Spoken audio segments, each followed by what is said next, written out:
broadcast network, AFTERBUZZ TV. Over 20 million weekly downloads in over 150 countries, and your number one source for after-show entertainment.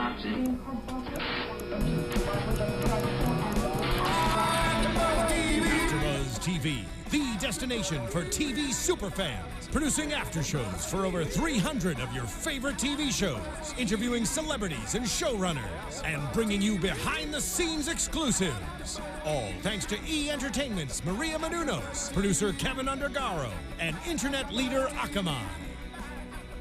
Now, let the buzz begin! If we say it, it's true. No, honey, I'm good. I could have another, but I probably should not. I got somebody at home.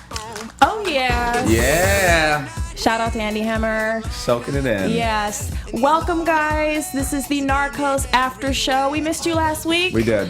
Thank you all so much for tuning in tonight. And I'm very, very happy to introduce our other host, Mr. Dave. Here I am. Sorry, Yes. I've been absent. Had a lot of weddings this year to get to. Narcos weddings? Not a lot of narco, a lot of Colombian Yes, a lot of weddings, Colombian a lot of weddings. cocaine at the weddings, obviously. Well, yeah, that'll keep you busy for sure. Yes, but you know, and I've been watching. I decided with this is my first Netflix AfterBuzz, so I could bulk watch, but I'm trying to watch it each week beforehand, so Same it feels here. fresh, and Yes. I don't get too ahead of myself. And I think this is a great episode to come in on. A lot happened. Kind of, it seems like a turning point almost. And I'm loving the show. Awesome. You know, it's a couple times you watch a show, the first couple episodes, and you're like getting into it. You're trying to figure out. I thought this one started with such a bang, and the characters are rich, and the Exactly. story is really rich. I know, and we are loving every second of it, and Yeah. I hope you guys are loving it too. Yeah. Guys, I'm Ashley. Feel free to tweet at me, Ashley_Chatman. I'm also on Instagram, Ashley_Chatman, and we are in the chat, so feel free to give us your comments, your questions. Join the conversation, guys. We love to hear back from you. I didn't even know we had a chat. We have a chat. Wow. This is how official we are. On the YouTube page? On the YouTube Wow, page, we do. okay. And we are also broadcasting to you guys live from our brand new studio. We are so excited. It is beautiful. It is gorgeous. Feels very Tonight Show here. We are. loving You're it. Jimmy Fallon. And That's I'm- right. Yeah. One of the girl Jason, ones, yeah. right? Chelsea Jimmy and Handler, Jason, right. Exactly. All right, so let's just go ahead and dive right in. We're talking about episode 4, which is The Palace of Justice. Yes. Aptly named. I thought it could also be named McPickle, just because I love that name. Nick Pickle. And it sounds like just such a fake name. It's the best fake name ever. I'm surprised Yeah. that he was able to just evade, suspicion for so long. Right. Yeah. I'm like, wow, okay. You really pulled that out Yeah. of your, you know where. Well, he was ex-CIA, right? So maybe that's how he was Yes. able to evade. He was, of course. And of course, CIA notorious for just, Fake. DEA and CIA just notorious, with Murphy and Peña being janitors on Right. the show. Just so notorious with coming up with their, creative excuses. Right. So jumping right into the episode, we pick up right where we left off, the murder of Justice Lara, which Yep. is a huge, huge shock to the Colombian government. And at this point, they're like, okay, gloves are coming off. You can't kill a justice minister. That's just unacceptable. Yeah. So they are like gung-ho on going after Escobar. It's what I love about this show is that it's true, because I would think, how could this guy, if this story was fake, like how could he not wear the bulletproof vest? How could he not be course. hiding every second? And yet, I guess either he thought being a martyr would be good for Colombia, or he just really thought he was untouchable. But I mean, we all knew it was coming, right? I mean, my theory was I felt like he knew it was coming. I Yeah. don't think he was too concerned about evading it. It was just him trying to bring the narcos down as best as he could and getting Escobar out of Congress. That was his biggest goal. Yeah. And, I'm sure to an extent maybe he felt like, okay, maybe I can get out of it. But I think that at that point, he realized that he was somewhat responsible for Escobar being there in the first place. He felt like, okay, maybe this is a way of me righting my wrongs. And if Right. it results in me dying, then, that's Interesting. just what has to happen. Yeah. But what were your overall impressions of this episode? I mean, we got a lot of really great information. There were some really interesting scenes, but just Yeah. overall, since you're kind of new coming into it, Yeah. we'd love a fresh take on what you think. No, I mean, I've loved every episode, and this one, you could really feel an escalation. I mean, you really feel like the war is coming. You're Yeah. like, oh crap, what is Escobar going to do? Yeah. And yeah, I mean, there's a lot of emotions because you want them you want more to happen for like the Colombians and the Americans to go after these guys, and you're like, come on, like you see all the ill will that they're doing, and it was great to see that finally they made that Nicaraguan communist tie. Oh yeah, because American cares about nothing more than Isn't that communism. funny? Like Yeah. to think about history when Republicans, and this isn't even a political statement, but just to, everyone always says Reagan, Reagan, Reagan, but you think just that communist, how everything had to be, if it wasn't communist, it was We didn't care about unimportant. it. And you see the Exactly. danger in being so ill-focused. Exactly. Yeah. What did you think of the episode? I thought it was very interesting. Yeah. We'll kind of jump into a lot of the details of it in a minute. But, for me, this was sort of the beginning of me really seeing Escobar beginning to panic. Yep. Up until this point, he has been, for the most part, extremely level-headed. He's had the upper hand in so many situations. And it seemed like this guy was untouchable. And I think it was in this episode, somebody says, you can't control everything. And Yeah. I feel like he had a really great sense of that. And you could sort of feel that in everything that he did. And in this episode and in the next episode, episode 5, I see that breaking. Yeah. And it's really interesting to watch because, again, this is something that is based on true life events. Right. These things really happen. So to be able to get that inside look and to sort of see, okay, this is exactly how things started out and this is where the decline started happening, it's really, really great to see, and just cinematically I think they're doing a really good job with showing those characters. And I think this is an interesting series because it feels very story, like the characters are great, obviously, and very well acted, but more than that, I mean, it's this story that we're wrapped up in. We're always wondering, where is the story going to go next? Who's going to win? Who is the heroes? Who are the villains? And I just think that's a really cool way to watch a show. It's not just, what are these characters going through? But it's just overarching, like, international battle that really happens. So I'm loving it. Yes. Okay. So just, sort of diving right back in, now that the DEA, particularly Murphy and Peña, they're really trying to go after Escobar. But as we were mentioning it, America isn't as much concerned about taking down the Narcos, particularly Escobar, unless they see that it has some vested interests as far as communism is concerned and sort of shutting that down. But extradition, that's like the huge theme, I think, of this entire episode. Yep. It's just focusing on the extradition laws, which now they've changed a little bit. So now, because the Medellín cartel have been smuggling drugs into the U.S., they find that to be enough grounds for them to extradite these Colombian drug lords to America and then charge them. Because if they were to go to jail in Colombia, They get out. I mean, not get out, but I mean, a Colombian jail, especially if you're somebody who is as powerful and as rich as somebody like Escobar, I mean, you're going to be living lavishly. Yeah, they said there were hookers on for these guys. I mean, hookers, movies, Right. it's not anything that, it's not going to be a real punishment for them. But in the U.S., Extradition, it's hell. nobody cares who you are. You're a scumbag like everybody else, so they're going to treat you as such.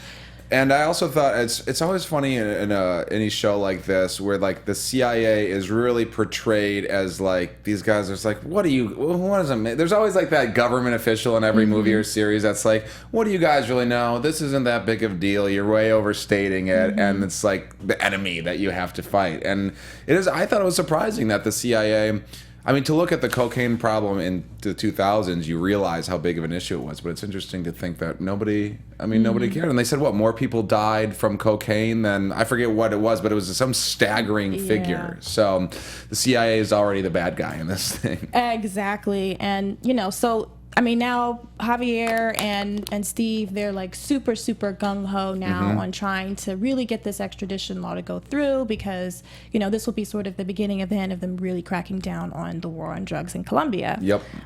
So, of course, without every episode, it has to be infused with, some sort of bribery and them getting a little bit more information, which we had that really chilling scene. I think it was Colonel Carrillo. He was basically interrogating one of the hitmen who Pablo had hired to kill Lara, and they basically find out information that will be really, really useful to help them sort of bring Escobar down. Yeah, that looked like quite a torturous position that guy was in. Absolutely. And then to get burnt in the face with coffee.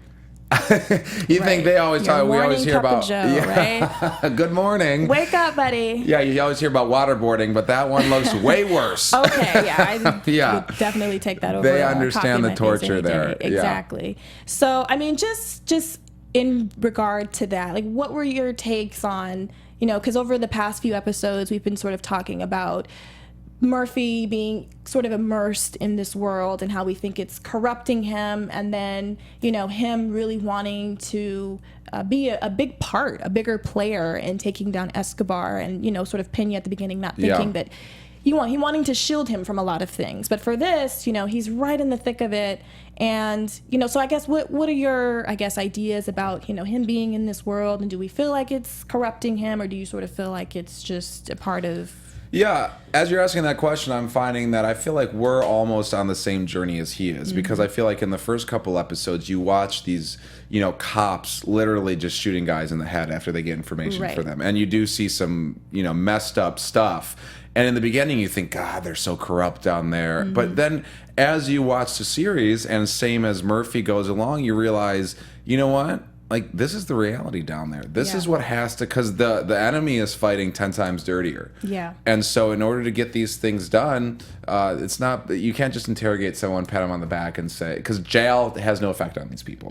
So you have to take it to the next level. So I feel like, just as Murphy's character, I'm kind of on the same band where it's like, you know what? Yeah, you better jump on this horse, because it really is it's only going to get worse, and this is the only way to stop it. Yeah. Did you have that same kind of reaction? I did too. I mean, I originally felt like Steve, he was a bit in over his head as far as what he was expecting, coming from America, where his biggest, accomplishment was busting, not cocaine, like marijuana. Weed, marijuana, Yeah. People. So, I mean, that to him was like, ooh, yeah, I'm really getting in the thick of it, or whatever, on the war on drugs. So him being in a completely different country, being immersed in a different setting where so many people can be bought, and where crime, I mean, it's basically just a part of the culture. Yeah. I mean, I think that they mentioned it in episode 5. Somebody said that it's a saying in Colombia that God made Colombia so beautiful that he had to inhabit it with evil people just to sort of balance it out, because everybody else was jealous. So I think that a part of this Colombian culture, society in that time, it was just so corrupted and so easily corruptible, and I think that he is different. He's not used to experiencing that, from the not to say that America is just completely incorruptible, Right? But I mean, it's a completely different animal that he's dealing with, and I think in some ways it is kind of forcing him to make certain decisions that he wouldn't normally make. But ultimately, I think he is all about that life at this point, and he's proven it. And an interesting thing about this show is this show doesn't spend like 10 minutes just looking into Steve's eyes and watching him go Exactly. it's not this isn't It's that not kind that of type show. of show. Exactly. You really have to catch glimpses. Each character has not little time, but there's so many main characters to deal with that you only really get little glimpses, and you kind of have to put your own thoughts into their bodies in terms of what you think they might be thinking at the point, because the show isn't spending that much time digging into their emotions. We just kind of have to assume, which is not, it really makes it flow quickly, but it takes really great acting. And I mean, I feel like, don't you feel like you still know these characters and we still can guess what they're thinking without needing 10 minutes backstory on them? Of course. Yeah. Of course. And I just sort of continuing on with the plot line for this episode, I thought it was really, really interesting how, Pablo at this point, I mean, he's just a skilled artistman at creating these groups now, right? So now that extradition is a huge issue now, and they're like, oh crap, we got to figure out a way to get out of this. Let's create another group. What is it? The X? The Los Extraditables, if I'm pronouncing that right. My Spanish that sounds great to me. Yeah, I took French, so yeah, I don't know. So they're creating, the Ochoa brothers. They're trying to campaign against extradition. And I love that they hired Israeli mercenaries. Like, just the name sounds intense. Super intense. If you want to go hardcore fighters, go to the Israelis. Those guys don't mess around. Apparently they do not. Right? Yeah. And Gotcha, he doesn't mess around either. He's like, look, I will kill everything. He is just one of those dudes. He's ride or die dude. He's like, Yeah. I will die before I get extradited anywhere. Yeah. So, now we kind of see a little bit of scrambling from the Medellín cartel. At one point, they were very solidified.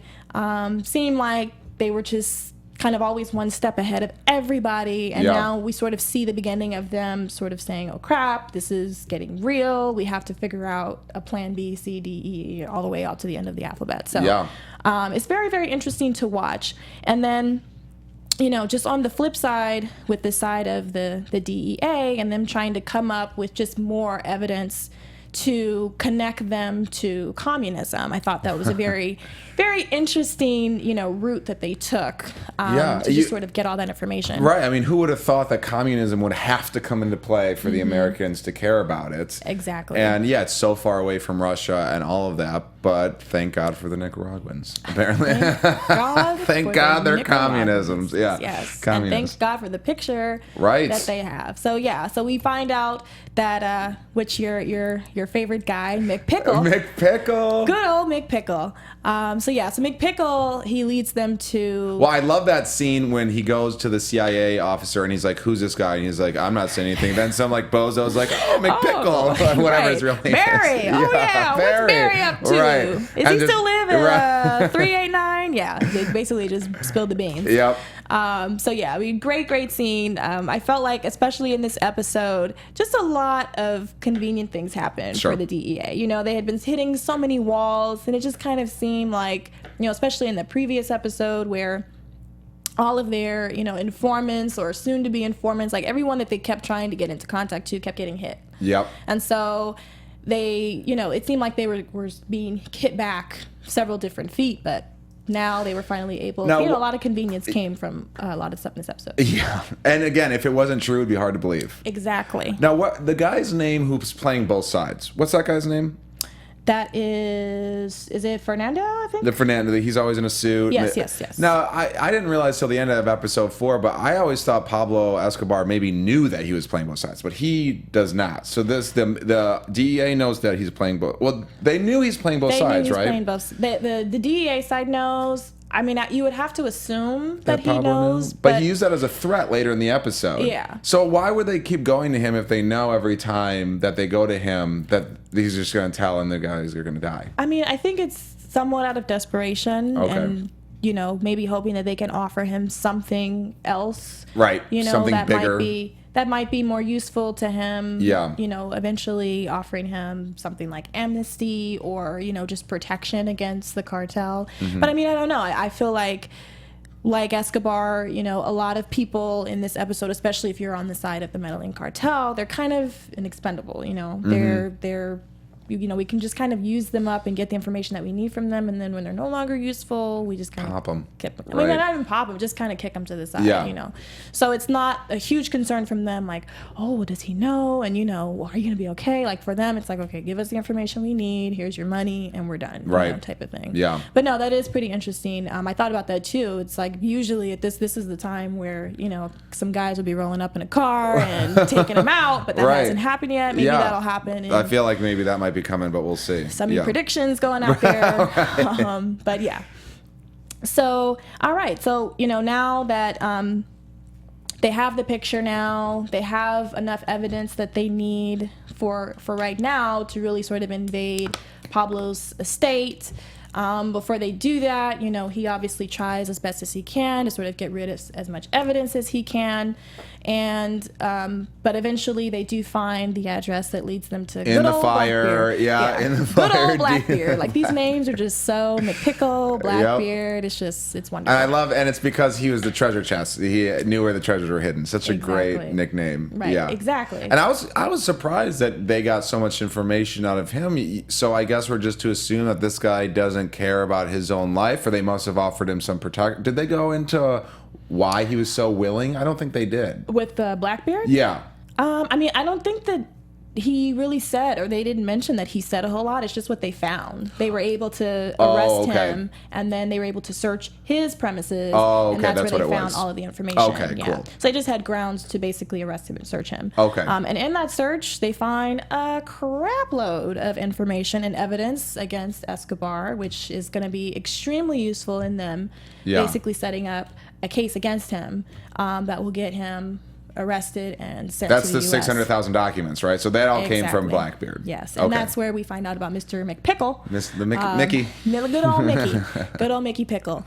So now that they have that information, they really feel like they have a leg up on this guy. I mean, just, how crazy is it, just the way that things unfolded, during that time.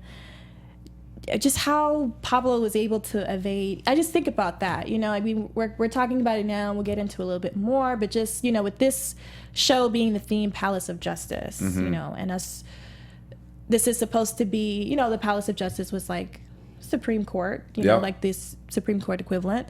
So this is a place that, I mean, you would never think of something like this happening here to the Supreme Court here, and you would think that even if you are a criminal, there's a line, there's a boundary, there's a very clear boundary that you just do not cross. And it was just interesting how in this episode, like we've been mentioning, this is the beginning of us sort of seeing Escobar panic. For him to really think that this was another great move, it's like, okay, you've already killed a justice administrator. That's strike one. Yeah. So for him to go to this extreme of what he does to the Palace of Justice, I mean, I guess, what are your take and your thoughts on that as to how he moves? His moves. It's intense, and this show is reminiscent of almost every gangster movie you've ever seen. In that the head boss, I haven't seen Black Mass yet, but I assume it's semi-similar. Is that they make sure they're like the puppet master. They make sure all these things are happening, but they always are 2 steps back. So even like the DEA is like, well, we have no proof that Pablo Escobar was the main guy that did this. But it shows, is it out of fear? This guy is obviously power starving, and he's willing to do what, for a country that always says, how much can you love your country when you're willing to kill 6 of the Supreme Court justices for all purposes? Right. And what kind of security? You would think if somebody went with tanks to our Supreme Court justice, we'd have some pretty quick ways to fight them back. But I just think that it was something that they were not expecting. They just never thought it would. I mean, how could you? Completely caught them off guard in a lot of ways. And I'm sure, there was some sort of defense against it, but at that point, it was like, what else can we do? And then I'm sure, late 80s, early 90s. True. Technology wasn't as advanced then, as far as like them communicating and getting enough people out there in time. By the few minutes, and that's all they really need to really cause some major devastation, which they do. So he enlists Carlos Ledger, the guy that he let go, the sword of Simón Bolívar, and enlist him and M19, the communist group, to go in and basically raid the Palace of Justice. And they're successful. Like you said, they killed a lot of Supreme Court justices. And then, more importantly, they destroy the incriminating evidence against Escobar. Yeah. So, and who was it that wasn't letting them copy the information? Remember, because they had to sneak it down his pants. Right. So was it like a corrupt government official, or why didn't they let it? I think that they just didn't want the information to leave those premises. As much as they wanted to keep it all there. Yeah, which was a huge mistake, obviously. Yeah. Right. But you would never think again that that would be the worst place to leave it. Right. Any place would have been the worst place because he would have gone after it regardless. But I just thought that was very telling because in the previous episodes, he's running for Congress and he's for the people, and he wants to stop the corruption that's happening in Colombia. And this was a very clear, very loud demonstration that he's not for the people. He's just for himself. Yeah, because before that happened, did you ever find yourself thinking, maybe it's not that? I mean, he's helping out the poor. He's doing things, but then you have to think, well, he's a drug dealer. Yeah. People are dying over his product, but it is a blurry moral line in some sense. Did you find yourself going, or were you always like, no? I I kind of wasn't convinced. Right. I kind of felt like it was more of an insecurity thing. He just wanted to fit in with the cool kids club, and that True. cool kids club was the elitists in Colombia, and of course they rejected him, so he had a temper tantrum, and I'm like, Yeah, and his brother was like, wasn't it his brother that was like, listen, you can't just buy everybody. Exactly. You know? But, you know, when you get to that point of where you're the richest man in Colombia, I mean, arguably Almost in one the of world. the richest, exactly, arguably one of the richest people in the world. Yeah. You have so much money that you have no idea what to do with it. You're burying it in your backyard, you know, and you have people, I mean, just who will do anything for you. They're loyal to you, whether it's because you're buying them or just because they're scared of you or what. I mean, the world is literally in your hand at this point.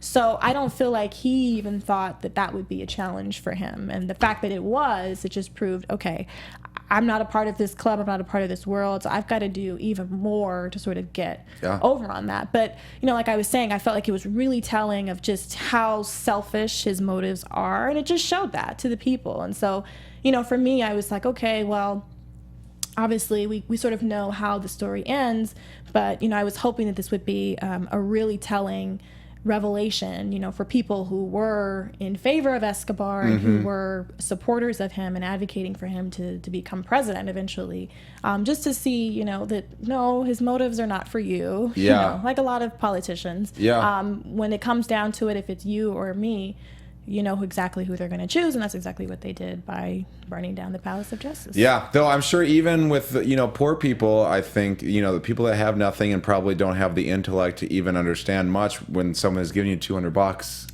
in American money, you're probably like, you know what? Oh, yeah. Do whatever you want. At least I can eat. Exactly. Do what you got to do. And so, you know, and then talking more about the M19 and the communist group, on the other hand, we have Eliza, who is, I guess she can be considered, she's still a part of M19, but she was one of the ex-leaders that was a part of the militia group that went after Mary, one of the Ochoa brothers. So she is now sort of set up shop in a convent and, you know, is sort of, or a comuna, I should say, and she's kind of going under the radar a bit, because at this point, you know, the U.S. government, they're after the leaders of the M19 because they're a communist group. And then also now at this point, you know, Pablo and his men, they're after M19. Like they're just trying to get a clean slate and just clean up house. So I thought that was really interesting. You know, they kind of brought Connie into the story a little bit more with their interacting, and basically Eliza like, okay, I know your husband is like, how much janitoring is he really doing? Right. And which is like, I thought the lamest fake job ever. Like, this guy's a janitor. Like, they're not bringing somebody in from America to be a janitor. Exactly. But were you surprised? I found myself I thought that her storyline was going to go in a different direction. Weren't you surprised that all of a sudden she was on their side? I feel like maybe I missed that switch, that with moment. Eliza? Yeah. I mean, I feel like, you know, when you're kind of backed into a corner, you just have to make the best decision. At what point did you find she was backed in the corner? When she found out that her boyfriend was like going to do all these horrible things. Exactly. That's the moment she was like, that's not what I signed up for. Well, she originally talked to Connie about finding out if Peña and Murphy were part of the CIA or DEA, because she just wanted to know what information the U.S. government had on her at that point. Exactly. So she was nervous about that. She felt like Connie was somewhat trustworthy-ish, developing some sort of a friendship there. And then especially when they found out about she found out about the Palace of Justice incident, I'm sure she was really, really scared at that point. You know, not only are you going to have the American government coming after you, now you're going to have Colombian government coming after you. And ultimately now you have a situation where you have Escobar and the Medellín cartel coming after you. So I feel like as far as her decision to sort of side with, you know, Connie and Javier and Murphy, it was just more of her choosing the lesser of three evils and just sort of trying to make the best of it. You know, and then we get a little bit more information about that in episode 5. But yeah, I think that she sort of saw, okay, these are my only real options, and I maybe should side with the people who may possibly be able to get me out of this. Yeah, and she ends up sleeping with Peña. And Who doesn't I love on that this line show? where she's like, "Do you sleep with everyone?" And he's just like, "Nah, yeah." I mean, he's just, it's just incredible. I mean, even with him at the brothel, he's just like, hey, guy, like he knows all the women there. When they pick up McPickle, it's like, wow, just who do you not sleep with? I know, and this show, you're a charmer. He is a charmer, and he is funny in this. Yeah. I mean, funny in a very understated way, but it does have a very HBO reminiscent of like this show has the great, perfect amount of like naked girls, violence, and good story. Exactly. Like that one when McPickle was like surrounded by 25 hot naked women. I'm like, oh, this show. They really know how to bring you right back. And you were like, oh yeah, rewind, love this part. Yeah. But I mean, I feel like even in that, there's still a really great cinematic feel to it. Oh yeah. It never feels like, oh, what, they just threw it in? Yeah, exactly. Yeah. It serves a purpose. And again, you can always argue that this is stuff that really happens. Yeah. So I mean, even though it's questionable as whether or not he had 25 naked women surrounding him, but I mean, just the type of lifestyle that you have, especially if you're an American, who has money and you're able to throw that around, or if you just have money in a place like Colombia, period, a lot of stuff can work in your favor. Yeah. Yes, and speaking of favor, guys, we're going to take a quick break. Please rate us on iTunes, like, subscribe. We're also on YouTube, AFTERBUZZ TV. Give us 5 stars. We would love to keep giving you guys free content. So we just want to make sure that, we get your feedback and keep showing us love in the chat every single week. And we will keep showing it back to you. We love love. Yes, we love love. All right. So, we'll just sort of wrap this up, and then we'll get into a little bit of predictions. So, at basically the end of this episode, because the DEA was able to sort of ransack his home, it kind of forced him into a situation where he had to leave. Mm-hmm. So now he's out of Colombia. We find out in episode 5 he's in Panama City. So it's him now sort of being forced out of Colombia, and the entire Medellín cartel actually is kind of forced out at this point. Yeah. So it causes a lot of friction and tension within the group, which leads to a lot of interesting conversations. Do you want to touch on the wife for a second? Sure. Isn't she? I feel she's an interesting character because very jealous of the reporter lady, obviously, but she sticks by her man, and. It takes, and even the mother, it seems another common theme in these gangster movies is these, not that this is a gangster movie, but that kind of story is like the family is just like, yeah, well, this is how you earn the money and I live a good life. So, and you're going to maybe have sex with other people sometime, but I'm sticking with you. Yeah. Oh yeah. No, I felt the exact same way. And, it's just so interesting and so telling. And we were talking about this in previous episodes. As far as we know, his wife, Tata, was completely faithful to him. Mm-hmm. There was no real knowledge of infidelity. So she was somebody who was very much in love with Escobar. And even though Escobar was in love with her too, it's a part of the lifestyle. Yeah. You're the rock star of Colombia. You don't take what you want. And it's not his fault. It's just, this is how things happen. Right. I have money. I'm successful. I'm somewhat fly, I'm somewhat fly. These women are just throwing themselves at me. What It's not my fault, babe. Yeah. Gosh, But he always comes back to her, and he's like, always like, you're the one that I love. And even when the reporter girl was trying to disrespect his wife, he was like, don't ever freaking do that again. Of course. Which, you know what, the women in this show, and then of course we have a lot more to explore about it, but I really do like the way that they sort of bring them into the episode, and especially in episode 5, which we'll kind of talk about a little bit later. Sure. But, especially with episode 5 and then with this episode 2, we get a lot of, I just get a great sense that the women in this show, they really are kind of like the magic sort of behind the scenes, like they compel a lot of the characters, they push a lot of the decisions and the story that happens. So it's just really interesting to sort of see that, even though it seems like women are kind of taking a back seat. And at that time, I'm sure, men being at the forefront, that was what it was all about, very male-dominated society. But, in a lot of the scenes, like with Connie bringing Eliza to Peña and basically into that world, that was a very, very, dangerous situation that she put them in. But, I mean, it ended up working out somewhat for their favor because they were able to use her as an informant.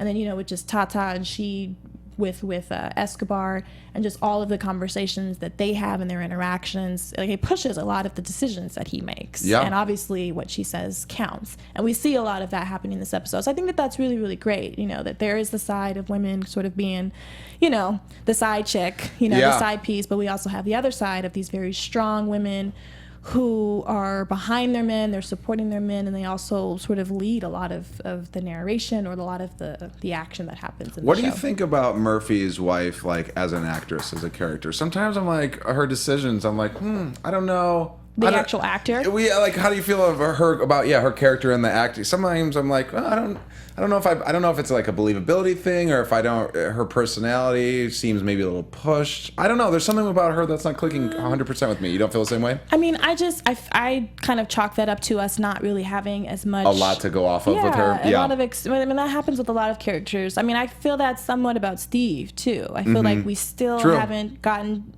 as much of his backstory. We're getting more and more of Javier and sort of his motives and just his character, but I still don't have the strongest sense of who Steve is. You're right. And I would like a little bit more for him just to be kind of considered, one of the leads of the show, or like the second biggest lead it's his of the show. voiceover, yeah, it's right? his voiceover. Yeah. So this is his story.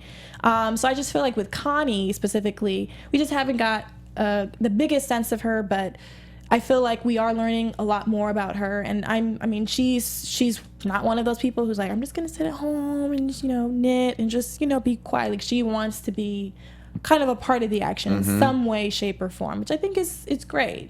She's somebody who's definitely like a take action woman. Yeah. Which, hopefully that plays out really well for both of them in the end. Yeah. But yeah, I mean, I think it's just a matter of us getting more information, but on the other hand, it's like, that's not really what I came to see. Narcos, it's like, right.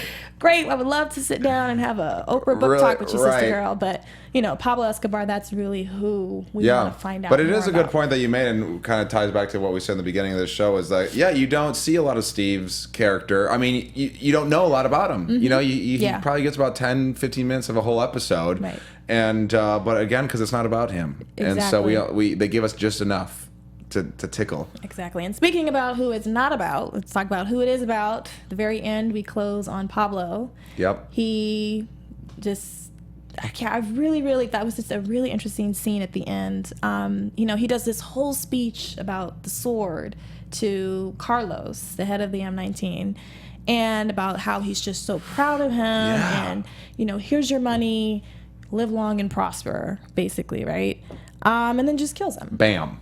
And then get my money. Yeah. Let's go to the car and let's go. So yeah, I mean, I didn't really know what to take of that as sort of an ending scene. As to what was the purpose of that? Was it just to be an a-hole and just sort of say, I can play with people like this and it's fine? Or I guess what was your take on how that? Well, when he walked ended? in, I thought, is he going to kill him? And then he did that whole thing, and I thought, oh, guess not. He's a good guy. Yeah. And then and as we're talking, I think it must be one of the main reasons is he does not want that charging of the palace to come back to him, right? Yeah. Because as of now, we don't know for sure if it's him.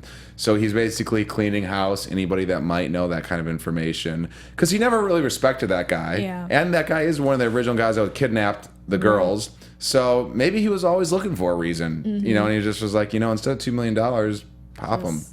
But it's a shocking... And it's just, again, it makes you look at him as a character and you just think, this guy's a loose cannon. Yeah. Who knows? Is. Every time they have that meeting of the minds between all the cartels, I always feel like one of these meetings, it's just going to go down. Because, what stops anybody from killing anybody in this world? Everybody's in danger of being killed. Right. All right, well, let's just take really, really quick few seconds. Do you have any great predictions for the next episode? Let's just jump right in before we close out. Your AFTERBUZZ TV. I just wanted to soak that in. Soak it in. Make pickle predictions. Picks. I don't know anything. I've purposely done no research on this story. So I really don't know where anything is going to go. I haven't given a lot of thought. Obviously, it's Tata's the girl that was wife. Tata's the wife. Who and Escobar's wife. The informant woman. Her name? Eliza. Yes. Obviously, that I don't know if that's gonna end up because that also ended near the end. Was like, well, if they find out we're hiding this girl, we could go to jail for this. So I think that's going to be, and not having I know you've seen episode 5. I have not. I feel like that's going to definitely go in one direction or another. But she's going to be a central force there. And again, I think it's going to be more of the unraveling of Pablo, and it's just going to be interesting to see what is it going to be, just war on war, or is it going to be something smarter? Is it going to take a twist that we're not sure about? So I don't have a lot of specific predictions, but I'm just as excited as I could ever be about seeing more episodes. Yeah, same here. I mean, the war has begun. Yeah. So I'm just really excited, if you can use that word, to see where it's going to go.